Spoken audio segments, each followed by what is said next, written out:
On place un morceau de plexiglas dans la cuve de façon à réduire la profondeur de celle-ci. On observe le changement de direction des fronts lorsque l'onde progresse dans un milieu moins profond.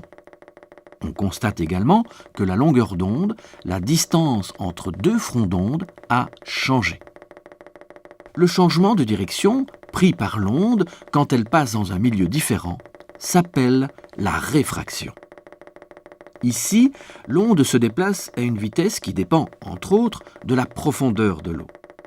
Quand l'onde arrive au niveau du plexiglas, sa vitesse change et c'est ce changement qui est à l'origine du phénomène de réfraction.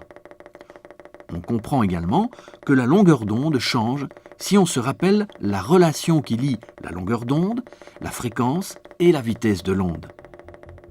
La fréquence de l'onde f reste constante. Si la vitesse de l'onde diminue lorsqu'elle arrive au niveau du plexiglas, la longueur d'onde diminue également.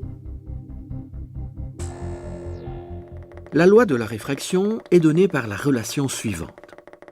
Le sinus de l'angle d'incidence divisé par le sinus de l'angle de réfraction est égal à la vitesse de l'onde dans le premier milieu divisé par la vitesse de l'onde dans le deuxième milieu.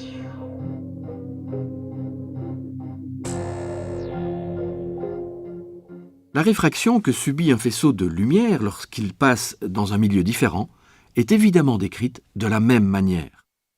Lorsque la lumière passe de l'air dans le bloc de plastique, la direction du faisceau lumineux change. Ceci est dû au fait que la vitesse de la lumière dans le bloc de plastique est plus faible que la vitesse de la lumière dans l'air.